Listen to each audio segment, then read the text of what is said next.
Markets जो है आजकल नीचे क्यों जा रही है, ऐसी मार्केट्स में इन्वेस्टर्स को कैसे रिएक्ट करना चाहिए और एफआई और एफपीआई अपना पैसा बाहर निकाल रहे हैं इंडियन मार्केट से। 45,000 करोड़ जनवरी में ऑलरेडी बाहर निकल चुका है। इंडियन रुपी है वो भी डेप्रिशिएट कर रहा है उसकी वजह से।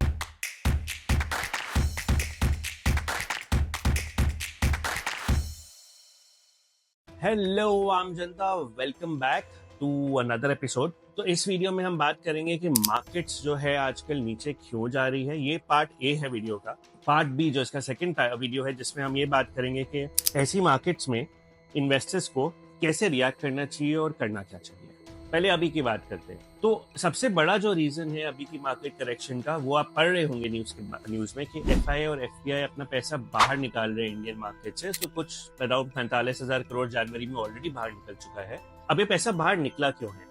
ये पैसा इसलिए बाहर निकला है क्योंकि यूएस में जो बॉन्ड यील्ड्स है वो 4.8 पे टच कर गई है, which is probably one of the highest bond yields we've ever had. The highest we've had is 5.15 approximately, 4.8 पे पहुंच गई है।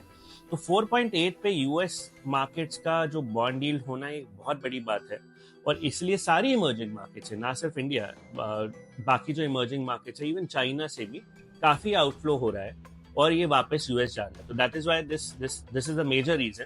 और क्योंकि डॉलर्स इंडियन मार्केट से बाहर जा रहे हैं, जो इंडियन रुपी है वो भी डेप्रिशिएट कर रहा है उसकी वजह से, और वो ऑलरेडी 86.3 पे पहुंच गया है। सो 86.3 पे रुपी डेप्रिशिएट हो गया क्योंकि डॉलर्स बाहर जा रहे हैं।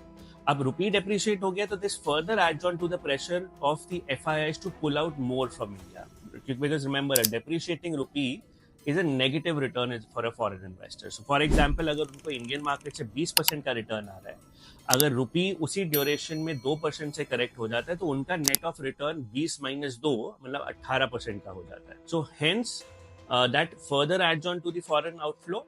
और भी कुछ डोमेस्टिक रीजंस भी हैं, पर अगर देखा जाए तो जैसे अर्निंग्स काफी कम आ रही है कंपनीज की। प्रोबेबली इस साल हम सिंगल डिजिट में क्लोज करेंगे फॉर द निफ्टी 50 अर्निंग्स और the top 100 earnings, top 100 stocks की अर्निंग्स।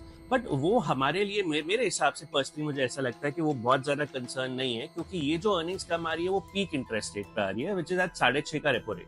तो अगर ये रेपो रेट धीरे धीरे कम होगा, ऑटोमेटिकली वो प्रॉफिटेबिलिटी पे ऐड करके जो अर्निंग्स है उसको थोड़ा सा बूस्ट अप देगा।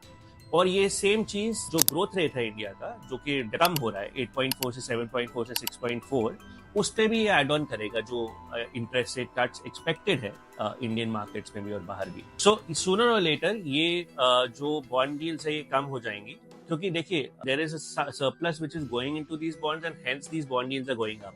सूनर और लेटर ये लिक्विडिटी थोड़ा सा बॉन्ड्स में फंस जाएगी और फर्दर लिक्विडिटी के लिए और ऊपर जाने का स्कोप नहीं रहेगा बॉन्ड डील्स को, और ये सूनर और लेटर प्रोबेबली सेटल डाउन हो जाएगी। From Indian macro perspective, inflation control में है 5.2, 6.4% का ग्रोथ रेट अभी भी अच्छा ग्रोथ रेट है, ऐसा नहीं है कि बहुत बुरा ग्रोथ रेट है। डेप्रिशिएटिंग है, राइट फ्रॉम 8.4 to 6.4 हम आए हैं।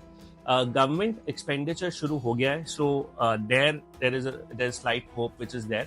एंड प्राइवेट साइड पे भी capex I think is picking up now. So overall अगर इंडियन ग्रोथ स्टोरी देखें, इंडियन ग्रोथ स्टोरी अभी भी इंटैक्ट है। सो आज से 5 साल 10 साल आगे जाके क्या इंडिया के जीडीपी ग्रोइंग टेंजेंट में होगा? The answer is yes. तो अगर जीडीपी ग्रोइंग टेंजेंट में होगा, क्या सेंसेक्स और निफ्टी भी ग्रोइंग टेंजेंट में होंगे? The answer is yes. Of course the volatility in between will keep on continue, nobody can predict the volatilities, right? So that's what we wanted to tell you as far as the Indian markets are concern. I hope इससे आपको समझ आया होगा कि markets क्यों गिर रही है और ये रिकवरी मतलब कैसे प्लान रहेगा उसका रिकवरी का। इन्वेस्टर्स को क्या करना चाहिए, हम इसको पार्ट बी में कवर करेंगे, तो प्लीज पार्ट बी देखिएगा, बहुत इंपॉर्टेंट है आप लोगों के लिए। तो ये सिर्फ रीजंस है। Second video will tell you कि एक्चुअली इन्वेस्टर्स को इस मार्केट में करना क्या चाहिए। सो थैंक यू आम जनता for showing the love that you have shown. First of all, we really are very excited and very humbled by the response that you have shown to our videos. So please keep on commenting and liking our stuff. If you feel that we have to make a video on any topic जिस पे आपको कुछ लग रहा है clarity नहीं है, तो प्लीज हमें बताइएगा, हम उस पर जरूर एक वीडियो बनाएंगे और आपको हेल्प करेंगे आपकी फाइनेंशियल जर्नी में। Thank you so much for joining in. Adios आम जनता।